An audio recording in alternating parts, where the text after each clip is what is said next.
All right. I want to transition us into a different topic now.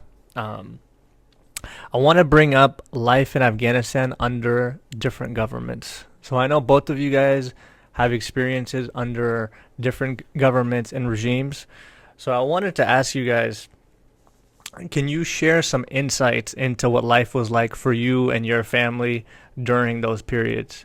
And I want to know because for me, I grew up here in America. I was born here. My family grew up in Afghanistan, but I don't have that perspective of what it was like to live under a different government and then go through another government and then come to America and then have a completely different system and government.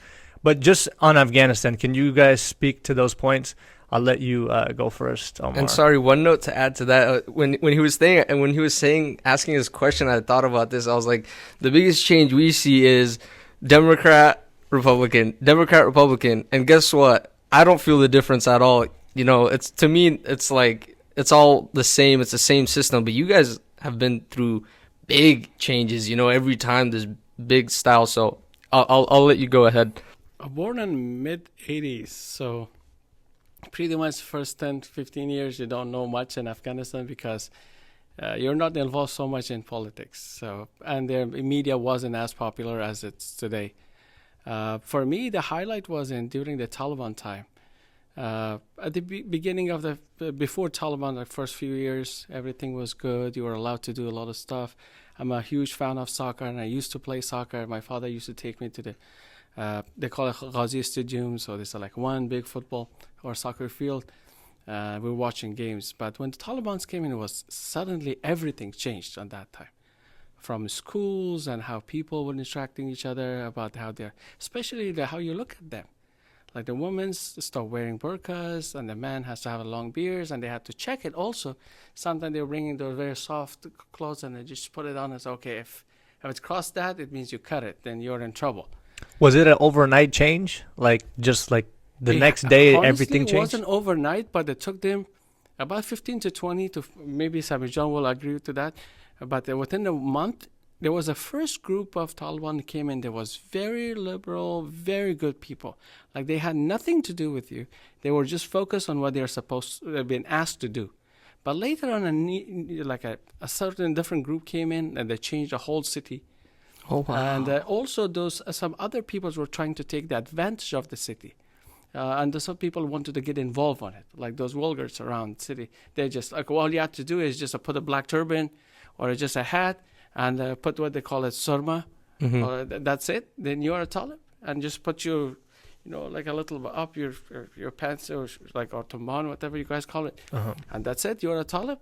So people would dress like them and take advantage of that Absolutely, situation. absolutely. And their execution, well, I think as a child, it really haunted me, and I can remember. It was so horrifying that I remember my mom would start crying and just close my eyes. I said, just don't look at them.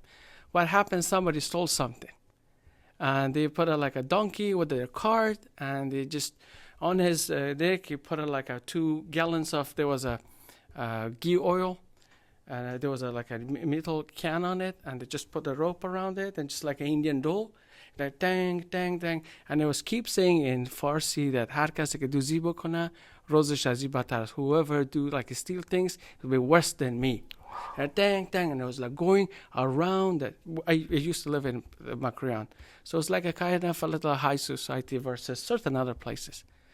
And like people were saying, and that poor guy was like crying, and they put money on his nose and his ears, and dang, dang, and it's going around the city.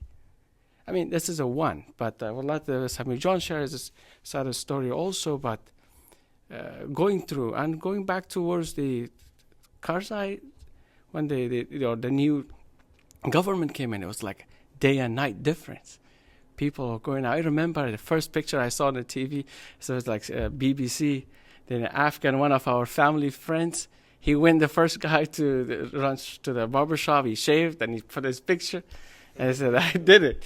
So yes, but later on things changed a little bit. But still, some people would prefer to have the Taliban, how they ruled the government at that time versus the time where the the government came in, Mhm. because the power, corruption took over everything. Mhm. Then we say, you know what? I think those guys were better than us, because you go for a pray, leave your shop open, nobody ever would have touched anything. But now you turn it around, everything is gone. People will kill you. People will rob you for a few $100s. So would you say the people were always the same, but they just feared the government and their rules differently? People were the same, yes. But what happened during this transition, when Taliban came in, they call it the Qabiliyah Asil, like the original, the couple original people. They left already. The only people who left there was visitors from other provinces, and they came into the Kabul and they started working there. So what happened? Those people start learning, but the fear was a big factor. Amr bil Maruf and Nahy az Munkar, that's the department directorate.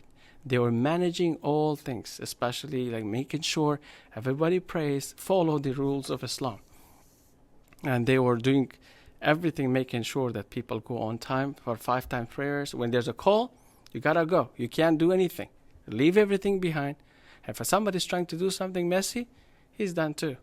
The women's, I remember my grandma, and they had one of those guys had this big black belt long, and hit her. This woman, she's still alive. Maybe she wasn't able to walk properly, and she used to wear glasses, and she can't see it with the glasses. Now you put her on a burqa and walk her, she falls down a couple of times. He said, "Why did you put your face? Your face is open." They lashed her on the street, and those things were bad. But the schools weren't the same. That's why I don't want to take very long, but we can discuss more about it. Did you have the same experiences as Omar John? Well, my experiences are going to be different. Growing up, so mid-80s, right? You start, let's say, 7, 8. I was in Kabul till 2nd grade. So I was about, I would say, 8 years old, because I went to school when I was 6. And then I was 8 years old when when the Mujahideen came in.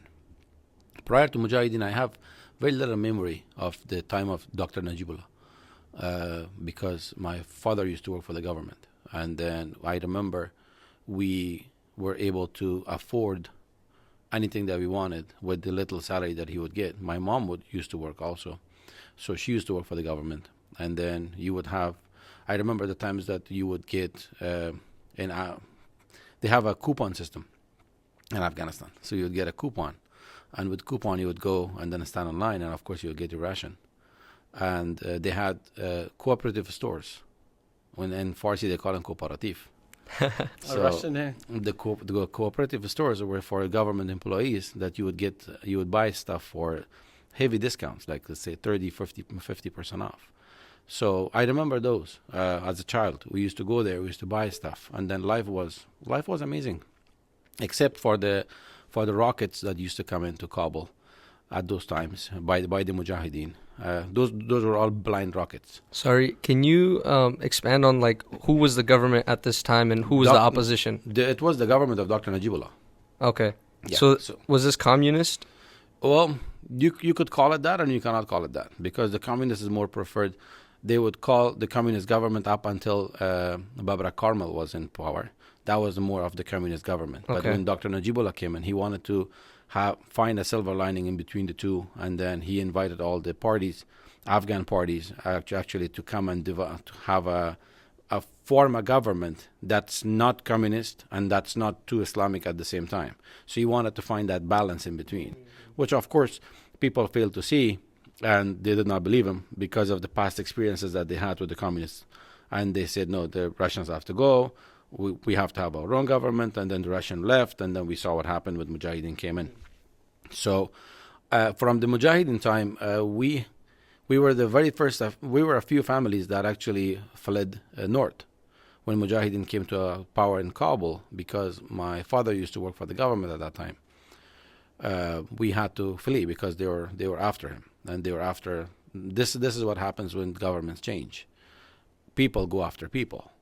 without thinking that, okay, well, that was, you had a job that you were doing for you to, you were the breadwinner for your family, but now I came in, so I'll give you a position, let's work together and build this country. No, they were like after people to kill people, to make sure that some things do not surface. A lot of things happened when Mujahideen took over. Of course, the armed arsenal of Afghanistan flee the country.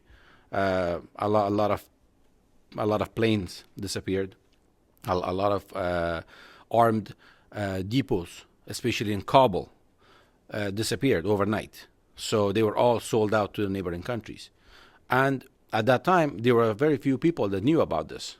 And they wanted to make sure to silence those people. Who sold these? Well, it was the people that came in with the Mujahideen. There were a few factors, a few individuals that worked actually under them, but it might not have been high level. But overnight, they actually emptied these weapons depots and actually sold them to neighboring countries. And then they made sure to silence everybody that knew about this weapons existed. Because when they took over, when Mujahideen came to Kabul, not a single bullet was shot. So it was a very easy transition. It was not a fighting transition. It was an easy transition. So everything was paper. Everything was actually documented. So people came in and said, hey, here's a depot I got. This is how many Kalashnikovs or AK-47s we have. This is how many of this we have, rockets and everything. I'm just handing it over. Please sign the receipt so that you receive them, right? They signed that paper. But that person, along with that paper, the person who actually handed it over, along with the paper, both would disappear overnight. So they were after my dad, and they were after two of his friends. And he was, from the beginning, he was not a big fan of going to Pakistan or Iran. He just didn't want to. So he wanted to go to northern Afghanistan. And one day, I remember this very vividly. I was playing outside. He came in from work. At that time, he had a bicycle. There was a brand called Golden Lion, so a Golden Lion bicycle. So and I loved it because sometimes I would behave well so that he would let me use his bicycle and then go around. Also? What's that? Ambar was another one. Ambar was one, yeah. But then at that time they had this new brand called Golden Lion, and they were like promoting this over and over. So we actually he came in from work, and then he went home. My mom called me in, and then he was gathering all the stuff. I'm like, what's going on? He said, well, I'm going somewhere, but make sure anybody comes in and asks you where I am, just don't tell them. I said, okay, so we'll do that. So I'll leave it to my mom. He left for northern Afghanistan. Two of his friends decided that they wanted to go to Pakistan. They were both caught in Maipar Pass, and they were both executed. He actually got lucky because he went north. Oh, wow. They were thinking that he's gonna go towards Pakistan, but he didn't. This was for retribution. The Mujahideen did this for retribution. They would do that because they would want to the silence people that knew about the transaction, that knew about things existed and disappeared overnight. So they had to make sure that they would silence all the voices, and there would be no traces of them actually making this happen, that transaction happening. That was the whole purpose of it. But then, so he went to north there. After about 2 months, we joined them. It was me and my sister and my mom at that time. So we went to northern Afghanistan, to the city of Mazar Sharif. Back then, northern Afghanistan was ruled under General Dostum. So it was a different government. He's a very polarizing figure. Well, it was a more modern government. So what you had in Kabul, you didn't have in Mazar Sharif. In Mazar Sharif, for example, woman would work, they would go to school, everything was perfectly fine. But then you would come to Kabul. Kabul was no less than being under the Taliban. At that time, Kabul was a chaos. They had a president for 1 week, and then they changed the president after 1 week. Yeah. We remember that time, and which country changed the president over in 1 week? Very special. Oh yeah, absolutely. So they had all the chaos going on in Kabul, and then they had civil war in Kabul. Mm-hmm. There was a very bad civil war in Kabul at that time among themselves. So we were in northern Afghanistan at that time, and life under General Dostum at that time, everything was amazing. I might get a lot of hate for this, but I have lived there. I have been there, right? I grew up there. So everything from rule of law, from women's access to education, women's access to jobs, TV, women's access to TV, anchors, everything was there. There's video clips of it. You could watch it today. Do you remember the money also they had? Like there was a two different Yes. currency, like a Dostumi money and also the And the actual Afghan Kabul. and the actual money. So Yes. the money they had in Mazar Sharif was worth half of the money that they had in Kabul. And the only way you could differentiate between the two money was the color. Color was lighter. And then in the back of the note, it would say the Afghanistan Bank. The is DA, not THE. The. So the DA would be attached to the capital A of Afghanistan. That's how you would know this is a money from Kabul. But if you would have a space in between the DA and the A of the copyright version. Afghanistan, that's the money that was printed in northern Afghanistan. Interesting. But that was the money that was valid. And it was accepted. It was accepted, yes. Half Only the in price. North. Half the price, but it was accepted. So people used to transact with that money. And going from that, things started getting a little bit tough because all the Mujahideen fled to north. They actually came and they built the Northern Alliance at that time. So the Northern Alliance came into existence.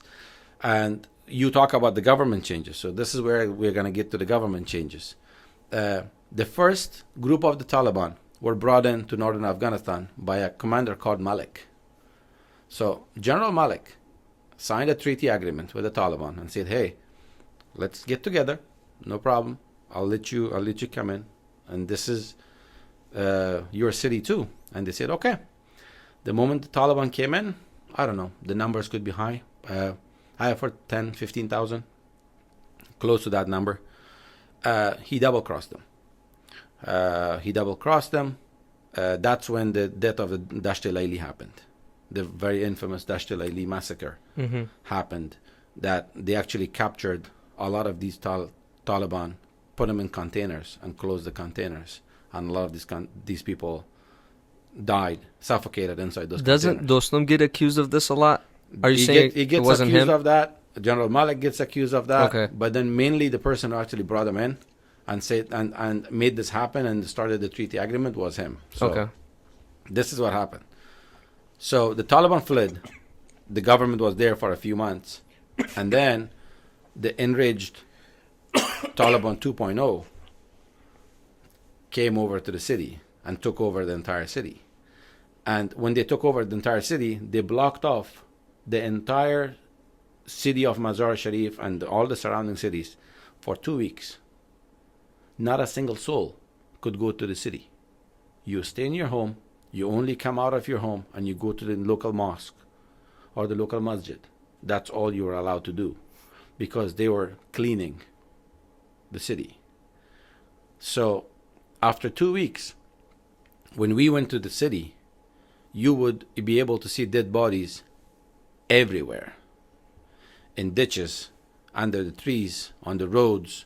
And these bodies, mind you, have been there for 2 weeks in the scorching sun of the northern Afghanistan.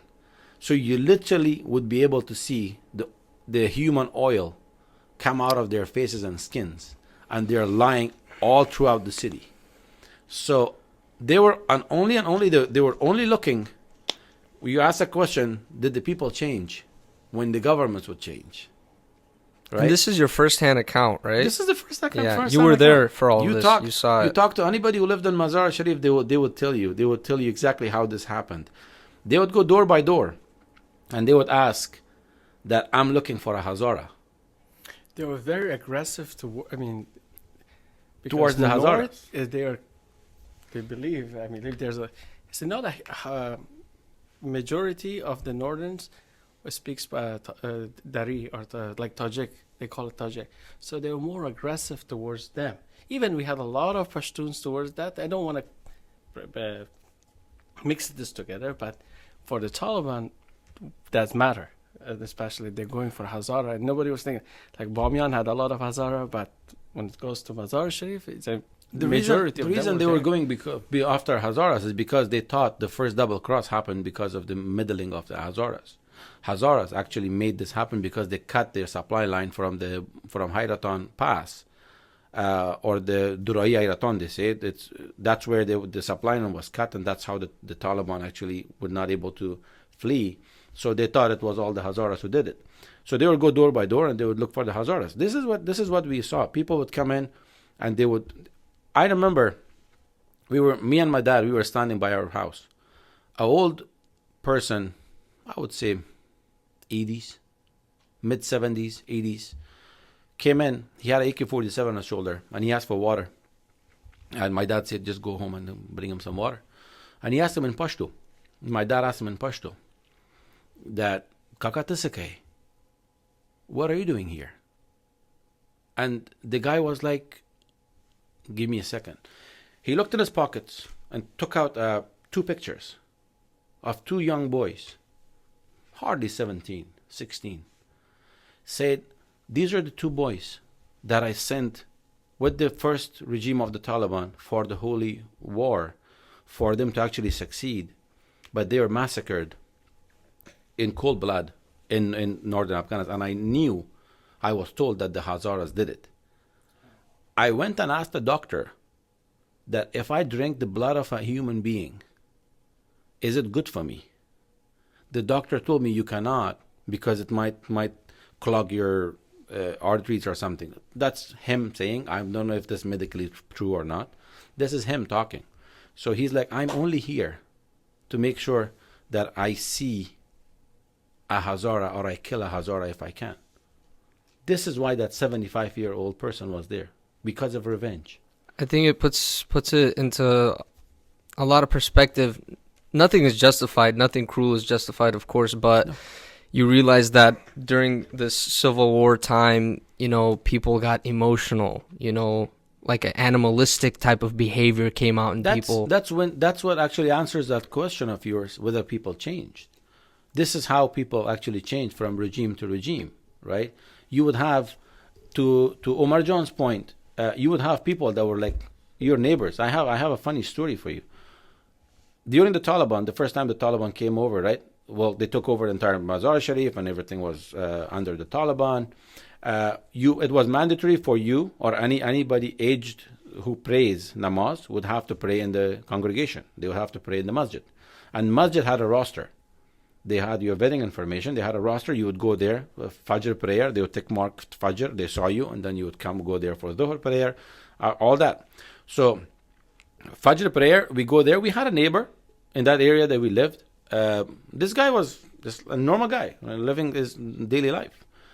So, during the sessions of the masjid, the Maulwi or the Imam would sometimes start and asking people questions about religious matters. Do you know how to do wudu? Or do you know how to do ghusl, for example? Or what do you do if you don't have water? So questions of that nature. So one day, he just pointed out to this guy and said, hey, why didn't you answer this question? This guy stands up. Okay, all of a sudden we notice he has a big turban. He has surmas on, and surma is lead. So they put lead in their eyes because it makes the vision better. Medical science, of course, has a lot to say about that. But this is him. He stood up and he's like, this is the exact words. Okay, Assalamu alaikum wa rahmatullahi wa barakatuh. Zema moram paktundi, zema palaram paktunda, zema nikim paktunda. My father is a Pashtun. My grandfather is a Pashtun. I'm a Pashtun. And I will make my namaz intention, the niyyah, in Pashto. He didn't have to do that. He's a normal guy from the local area. Why did he have to go and then announce himself like he's coming out of the closet? The reason he was doing that is because he wanted to make sure to let people know, hey, these guys are my guys. I speak the same language as them. You might have not noticed so far because we were so neighbors here, lived here long years, but now it's my time to shine. So this is my time. This is when I'm going to show you who I really am, and then I would acquaint to these people. So this is how people would change from government to government. Oh, I mean, I think there's opportunistic people, everywhere. When they see their chance, Absolutely. they take it. And transitioning from that government to, of course, the U.S. backed Karzai government. I remember the time that the Taliban started fleeing northern Afghanistan, because everything started from northern Afghanistan. If you watched all these movies, the 12 hours, 12 strong men. 12 strong men. 12 strong men. So the 12 strong, I think it's 12 strong. So the movie 12 Strong, for example, talks about how the CIA backed the Northern Alliance, and then from the parts of Marmal, Mazar Sharif, they made it all the way to the city of Mazar Sharif and all that. That actually, to some extent, is true. Of course, it's Hollywood. They would kind of spice it up a little bit. But I remember, because we lived at about, I would say, 2 miles. About 2 miles away from the Mazar Sharif airport. The very first thing happened was that the B-1 bombers and also the B-52 bombers, and then you have the stealth bombers, all that, they came in and bombed the airport because they wanted to make sure that they dismantled the airport.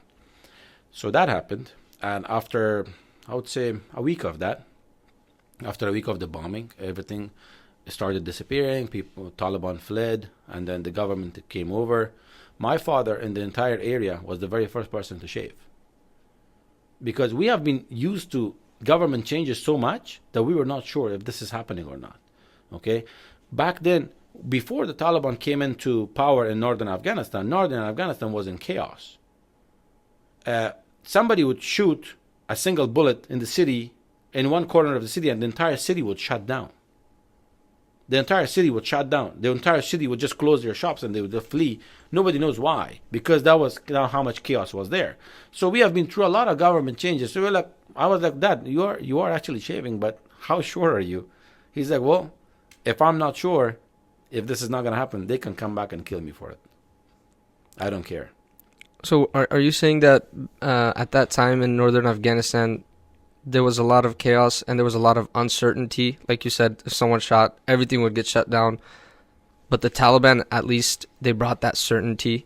Well, there are and things. They were like a stabilizing factor. If we get into the subject of positive and negative, or the pros and cons, right? There's a lot to talk about, right? The only thing is that when you talk about the Taliban, especially the first regime of the Taliban, right? I'm not talking about the now regime of the Taliban because I'm not there. So I wouldn't be able to actually tell you what's exactly going on. We only get the secondhand, or we see what in the news, or we talk to people. That's all. I'm talking about what we saw there, right? The first time of the Taliban, the only problem they had is that they were not able to differentiate between religion and the rule they were trying to bring on people called religion. Because a lot of things that they were bringing on people, like burqa, for example, you can't justify burqa through religion. You just can't. There are certain types of veil in Islam, but the burqa we use in Afghanistan is nowhere in any book, right? Or beating of women, or depriving women from education, for example. These were the things, but safety and security was there, right? That was the only plus point you can give it to them. But of course, now you look at the cons, and then another one you will have is unemployment. Unemployment was at its peak. People literally had nothing to eat during the Taliban regime because there was no jobs. People could not earn. There were no offices for them to work. Education was just a lot of emphasis on Islamic education. There was a lot of emphasis on Islamic education, but people did not know why they have to actually study what they're studying right now. So there was not a lot of aspects of people understanding why they have to get educated to the extent they want them to get educated. So that comprehension, that understanding was not there, but they would just push people to the limit and say, hey, you have to study this. So that's where I would say those were the cons. But the only thing that I can, to Omar Jan's point, safety was there. I think there's a beautiful hadith also mentions that when the poverty gets from the door, the iman or the faith flee from the window. So it means that when they come in, they bring fear into the people's heart. And no matter what happens, whatever they say, whatever they do, will obey. Yep. So most of the people love that because stability was perfect. Security was good. Nobody care about like what time. Right now, I mean, I hear people that my brother's been traveling around the Afghanistan during like the Karzai time or Ashraf Ghani time. Nobody were able to travel, but now they are. So it's all about the fear. The fear factor was higher. Exactly, and I wish they understand it to differentiate between things like, how you run the government, how you let the people to do. But in one word, it was a very dark time for all Afghans, especially who've been through. We have seen so many bad things, and but I'm just waiting for the history to be written again. I just want to read that because we would been a part of that one. Yeah. I read a couple of books, and they were saying that we both been involved helping our government and making sure to, nobody gets hurt, or so the other hand will make sure that everybody sleeps safe. We were part of the rehabilitation. We thought we were building the new Afghanistan.